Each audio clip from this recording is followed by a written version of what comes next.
और बीजेपी के विधायक ने कहा कि इस योजना में जबरदस्त भ्रष्टाचार है, इसलिए ये योजना भ्रष्टाचार की भेंट चढ़ चुकी है।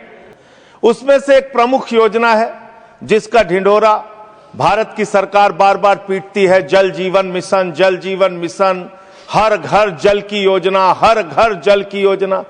वो जल जीवन मिशन क्या है मान्यवर, जिसके ऊपर आप लाखों करोड़ रुपए अब तक खर्च कर चुके हैं। गांव गांव में पाइप से पानी पहुंचाने के नाम पे लोगों से आप पैसा लेंगे, वहां की जनता को मीटर लगा के पैसे की वसूली करेंगे, जो व्यवस्था पहले नहीं थी। माननीय सदस्य श्री संजय सिंह, 9 मिनट्स। धन्यवाद मान्यवर, आपने ग्रामीण विकास जैसे महत्वपूर्ण मंत्रालय के विषय पर मुझे अपनी बात कहने का मौका दिया। मान्यवर, मैं अदम गोंडवी जी की चंद लाइनों से अपनी बात शुरू करना चाहता हूं कि तुम्हारी फाइलों में गांव का मौसम गुलाबी है, तुम्हारी फाइलों में गांव का मौसम गुलाबी है, मगर ये आंकड़े झूठे हैं, ये दावा किताबी है।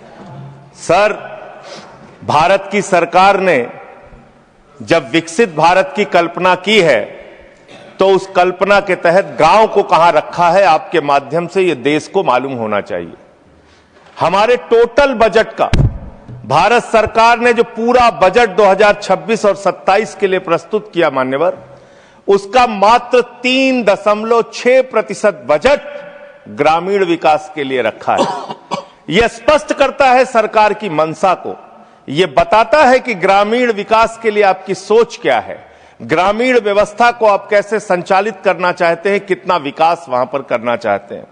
मान्यवर, बहुत सारी योजनाएं गांव के विकास के लिए चलाने का दावा सरकार की ओर से किया जाता है। उसमें से एक प्रमुख योजना है जिसका ढिंढोरा भारत की सरकार बार बार पीटती है, जल जीवन मिशन, जल जीवन मिशन, हर घर जल की योजना, हर घर जल की योजना। वो जल जीवन मिशन क्या है मान्यवर, जिसके ऊपर आप लाखों करोड़ रुपए अब तक खर्च कर चुके हैं।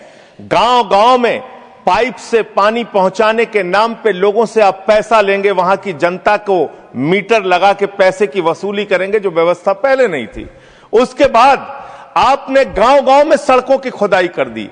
जो ग्रामीण व्यवस्था के अंदर जिला पंचायत से सड़क बनी थी, ग्राम सभा से सड़क बनी थी, जो गांव के विकास के लिए पैसा लगा था, उसको जल जीवन मिशन के तहत सड़कें खोद के, गांव के रास्ते खोद के उसको बर्बाद करने का काम किया गया। तो जल जीवन मिशन जन जीवन को अस्त व्यस्त कर रहा है। एक तो ये उस मिशन की खासियत है जो सरकार को सोचना और जानना चाहिए। दूसरी बात मान्यवर, मेरा तो कहना छोड़ दीजिए, भारतीय जनता पार्टी के एक विधायक है ब्रजेश राजपूत जी, उन्होंने उत्तर प्रदेश के सरकार के मंत्री का घेराव किया। मान्यवर, अरे मान्यवर, देश का सबसे बड़ा राज्य है, उसी राज्य से आप भी आते हैं, हम भी आते हैं, उसी राज्य से आप भी आते हैं, हम भी आते हैं। तो अगर एक भ्रष्टाचार के मामले में कोई जानकारी आपके माध्यम से मैं दे रहा हूं तो जानना चाहिए मान्यवर आपको। मान्यवर, रूरल डेवलपमेंट के नाम पे इस जल जीवन मिशन में गांव गांव में टंकियां बनाई गई। उन पानी की टंकियों की हालत जाकर देखिए। वो पानी की टंकियां उद्घाटन से पहले उजड़ जाती हैं, उद्घाटन से पहले उखड़ जाती हैं, टूट जाती हैं, गिर जाती हैं। 5-5, 10-10 करोड़ की टंकियां, पाइपलाइन जो है वो टूट जाती है। तो मैंने तो इसका मामला सबसे पहले उठाया था, तब सरकार ने हमारी बात नहीं सुनी, कई मुकदमे मेरे ऊपर उल्टा करा दिया। लेकिन इनके एक विधायक ने मान्यवर अपने ही मंत्री का घेराव कर लिया ब्रजेश राजपूत जी ने, और बीजेपी के विधायक ने कहा कि इस योजना में जबरदस्त भ्रष्टाचार है, इसलिए ये योजना भ्रष्टाचार की भेंट चढ़ चुकी है। दूसरी बात आते हैं, आपने गांव के अंदर जो तमाम और स्कीम शुरू की और उसकी हकीकत क्या है, कितना बजट निर्धारित किया, कितना खर्च किया। आपने मान्यवर मनरेगा के तहत 25-26 में 86,000 करोड़ रुपए निर्धारित किया था बजट में, और इस बार 26-27 में आपने 88,000 करोड़ रुपए मनरेगा के लिए निर्धारित किया। जब आपने 86,000 करोड़ रुपए निर्धारित किया तो आपकी गारंटी थी 100 दिन की। जब आपने 88,000 करोड़ रुपए निर्धारित किया तो आपकी गारंटी है 125 दिन की, और आप कह रहे हैं हम 60% भागीदारी करेंगे।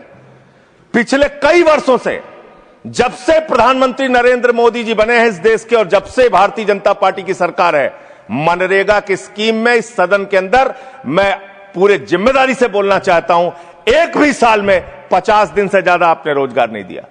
मनरेगा स्कीम को आपने मारने का काम किया, खत्म करने का काम किया, और उसके बाद आपने कह दिया 40% राज्य सरकारों की हिस्सेदारी होगी। जो राज्य सरकारें ज्यादातर घाटे में चल रही हैं, चलिए वो भी आपने कर दिया जो आपको करना था। आपने स्कीम पास कर दी जी राम जी की, लेकिन मुझे आप जरा कृपा करके बताइए, आपके हिस्से का 125 दिन के हिसाब से रुपया बैठता है मंत्री जी 2 लाख करोड़ रुपए। तो आपने तो निर्धारित ही 88,000 करोड़ रुपए किया है। तो आप इस स्कीम में क्या सोचते हैं, क्या आपकी योजना है, और कितना आप बजट निर्धारित करना चाहते हैं? यानी कि आपकी मंशा ही साफ नहीं है कि आप मनरेगा स्कीम को गांव-गांव तक चला सके। इसके बाद मान्यवर आते हैं, एक मिनट माननीय मंत्री। करना चाहता हूं कि जब मैं बोलूं तब आप सुनने जरूर उपस्थित रहना, बोल के चले मत जाना, एक एक चीज का जवाब दूंगा।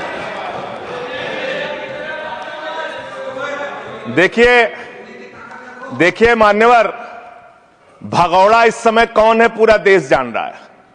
भगौड़ों के बारे में मत कहिए। देश का प्रधानमंत्री गैस के संकट के इस समय में किस गुफा में छुपा हुआ है, पहले उसको निकाल के लाइए। आप पहले उसको निकाल के लाइए। प्रधानमंत्री किस गुफा में छुपे हुए हैं? प्रधानमंत्री के बारे में आप हमारे ऊपर टिप्पणी कर रहे हैं, का प्रयोग नहीं करेंगे। आप हमारे ऊपर टिप्पणी कर रहे हैं, ये आप हमारे ऊपर टिप्पणी कर रहे हैं। पूरा देश गैस की लाइनों में खड़ा है, यहाँ पर शामिल प्रधानमंत्री गुफा में छिपे हुए हैं। प्रधानमंत्री को निकाल के लाइए, प्रधानमंत्री को निकाल के लाइए। मुद्दों पे बात नहीं करेंगे। इस्तेमाल किया है, ये शब्द ठीक नहीं है। अरे मान्यवर, आप मेरा समय जा रहा है मान्यवर महोदय, मान्यवर मेरा समय जा रहा है, कृपा करके समय। जी राम जी ने आपको रोक दिया। जी राम जी पर रात को 1:30 बजे तक मैंने चर्चा सुनी, और जब उत्तर देने की बारी आई तो विपक्ष भाग गया था। इसलिए मैं निवेदन कर रहा हूं कि रहना जरूर, एक एक चीज का जवाब दूंगा, एक एक चीज का। दूसरी चीज है, जो भगोड़ा शब्द है उसको उसमें शामिल नहीं करेंगे। जी मान्यवर, बात करते हैं ग्रामीण विकास की आप बात कर रहे हैं। उज्ज्वला स्कीम के तहत 8 से 10 करोड़ सिलेंडर गांव में आपने बांटे हैं, और 10 से 11 करोड़ सिलेंडर के कनेक्शन लोगों ने अपने आप से लिए हैं। 21 करोड़ सिलेंडर के कनेक्शन गांवों में हैं। मैं आपके माध्यम से इस सरकार से पूछना चाहता हूं, मध्य एशिया के अंदर जो युद्ध चल रहा है इजराइल और अमेरिका और ईरान के बीच में, आप क्यों इजराइल की चमचागिरी में खड़े हो गए, जिसके कारण से हिंदुस्तान को आज गैस का संकट भुगतना पड़ रहा है। पूरा देश लाइन में खड़ा है, गांव लाइन में खड़ा है, शहर लाइन में खड़ा है, एक एक इलाका लाइन में खड़ा है। होटल बंद हो रहे हैं मान्यवर, मोरवी के अंदर गुजरात में टाइल्स की फैक्ट्रियां बंद हो रही है मान्यवर। आपने क्या हालत की है? आप राज्यों के साथ न्याय नहीं करते, आप ग्रामीण व्यवस्था के साथ न्याय नहीं करते। आपने बनारस के अंदर 4200 एकड़ जमीन वहां के किसानों की जबरन कब्जा की। 2013 का जो अधिकरण का नियम है, वो नियम आपने लागू नहीं किया। वहां लाठियों से किसानों को पीट के प्रधानमंत्री के संसदीय क्षेत्र में जमीनें कब्जा करने का काम आपने किया। जो पंजाब पूरे देश का पीडीएस सिस्टम चलाता है, 50% भागीदारी पंजाब के किसानों की होती है। आपने पंजाब के रूरल डेवलपमेंट का 8,000 करोड़ रुपए मार के बैठे हुए। आप बताइए क्यों आपने पंजाब का हिस्सा नहीं दिया? क्यों आप वहां के साथ सौतेला व्यवहार कर रहे हैं? बताइए इस देश को और पंजाब के लोगों को। वहां पर बाढ़ आई, आप भी गए थे मंत्री जी वहां पे दुख जताने के लिए। आपने वहां की भयावह परिस्थितियों को देखा था।